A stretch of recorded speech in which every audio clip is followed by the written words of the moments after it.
Também sou advogado e acho que a advocacia jamais pode ser condenada quem estiver no exercício da sua profissão, representando ou defendendo qualquer cliente. Mas também, se o advogado participou de crimes, ele tem que ser investigado e responder por tal.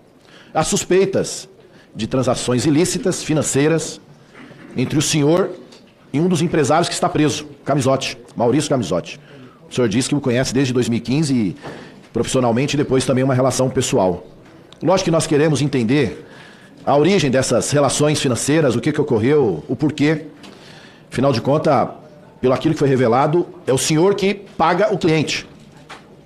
Pelo menos a suspeita assim foi publicado na imprensa. Não é o cliente pagando eventualmente o advogado. Por isso que levantou suspeito e o senhor também é investigado, com pedido de prisão feito pela Polícia Federal ao ministro André Mendonça, que negou. Permitiu a prisão do Careca, do Camizotti e de Vossa Excelência só fez busca e apreensão. Nós gostaríamos de esclarecer, mas de fato o senhor parece que não veio com esse intuito. Mas eu queria, presidente, eu já mostrei algumas vezes, e vou ser sincero, eu não gosto de ficar mostrando toda hora, mas toda vez que o senador Exalcir mentir, eu vou mostrar. Faço questão. Porque eu estou dando prova. E eu queria mostrar ali na tela, por favor, um material. Toda vez que ele fizer isso, eu vou esclarecer. Faço questão. Por favor. Respondendo ao deputado Alencar, eu recebi no meu gabinete os peritos do INSS, onde havia indícios de rombo de mais de 70 bilhões com relação a aposentados, seguro-defeso, consignados. E nós levamos isso na transição para o presidente Bolsonaro, que imediatamente fez todo o estudo e editou a medida provisória 871, que eu fui o presidente. Levou a Polícia Federal? Essas foram as medidas tomadas. Senador? As denúncias que o gerou realmente por parte do governo Bolsonaro, a edição de uma medida provisória para estanque. Olha só, um senador eleito, à época pelo PSDB, hoje no PL, diz que recebeu e levou ao conhecimento do presidente. E diz que a única medida foi a edição de uma medida provisória 871, cuja comissão ele presidiu. E à época, o secretário da Previdência era o senador Rogério Marinho. Ora, com esse conhecimento que o senador Exalcir fez, a única medida foi a medida provisória? Ninguém comunicou à polícia? Ninguém comunicou ao judiciário? Ninguém comunicou ao Ministério Público? Ninguém encerrou os descontos? Não. Fizeram diferente. Olha só, o senador Exalcir publicou essa emenda à medida provisória. Sobe um pouquinho, por favor. Onde ele pede a revogação do parágrafo 7º. Na hipótese prevista no inciso 5º do caput, a autorização do desconto deverá ser revalidada anualmente. Ele pediu a revogação da revalidação ainda em 2019. Mesmo tomando conhecimento das denúncias no final de 2018. Então ele queria fazer o quê? Proteger quem? Ajudar quem? Isso que foi feito. Queria que mostrasse o outro material.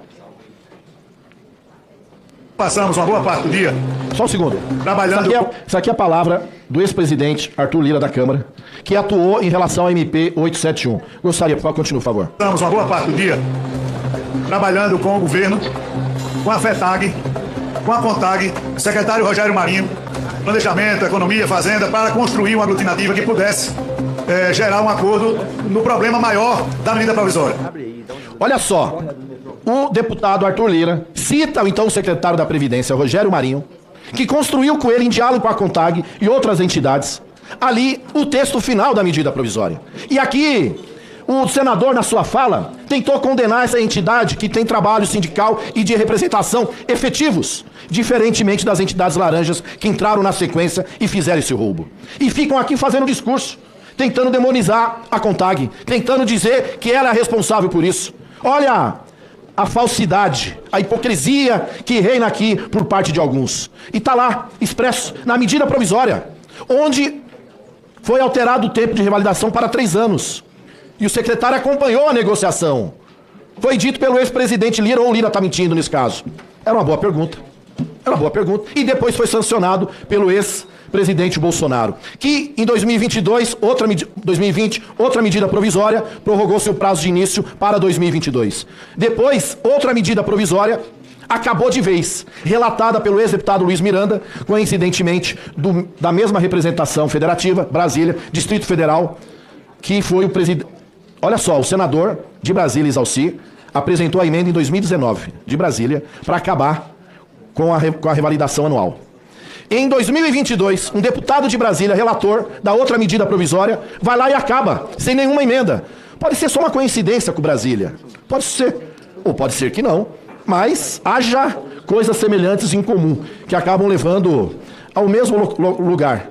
Com certeza teve a participação, a anuência, ou no mínimo a omissão de muita gente que está aqui, que poderia ter tomado atitudes diferentes. Lembramos, em 2020, servidores do INSS que ameaçaram, tentaram impedir a continuidade de convênios de ACTs, foram ameaçados, inclusive, de morte. Essas pessoas têm que vir aqui. Elas têm que vir aqui. Foram ameaçados. E quem foi secretário até 2020? O senador Rogério Marinho, o pai da reforma da Previdência, que lesou inúmeros trabalhadores, aposentados e pensionistas do país aqui, com o aumento da contribuição, aumento do tempo de idade e o aumento do desconto. Então, senhoras e senhores, nós queremos e precisamos dessa verdade. Não adianta a gente vir aqui querer fazer discursos, ilação, e a gente acabar não jogando com a verdade. Está ali. Eu mostrei documentos, vídeos de uma sessão legislativa aqui nessa casa, onde comprova aquilo que eu estou dizendo. Queria mostrar uma outra coisa. Eu não vou aqui, doutor Nelson Williams, não quero saber os seus amigos. Isso para mim não interessa. Quero saber a sua participação no esquema do roubo. Mas alguns aqui, de fato, ficaram perguntando e fazendo ilação. Conhece o vice-presidente, conhece o Márcio França, conhece o Haddad, conhece o Joaquim, a Maria? Não tem nada a ver. Mas, só pra gente rebater um pouco, porque eu poderia perguntar por que o governador tá sorrindo, o senhor, todo mundo ali, não sei na mansão de quem, faço a mínima ideia, né? Não sei se é dele, se não é, não sei. Você deve conhecer, não sei se conhece. Eu não conheço, eu nunca fui, né? Então eu não conheço. Então, assim, aí vem lá outra. Governador Tarcísio de Freitas janta com o empresário próximo a Dória no mesmo dia que é anunciado como candidato a governador. Olha a importância, no mesmo dia que é anunciado como candidato ao maior estado do país, é recebido na mansão do advogado. Qual é o problema isso para a CPI? Nada. Isso não tem problema para a CPI. Não quer dizer que ele não pode conhecer o governador de um estado A, do estado B, gente de partido A, de partido B. Isso não é crime. Isso não é crime. Nós nos conhecemos aqui, deputados, senadores de partidos diferentes. Quero mais uma ali, por favor. Com Dória e com Moro. Mais uma, por favor. Nelson Williams assinou o manifesto de apoio ao Bolsonaro em 2018, junto com outros advogados, está lá. Jurista lança o manifesto de apoio a Bolsonaro com críticas ao PT. Portanto, senhoras e senhores, sem mentira e sem ilação aqui, por favor.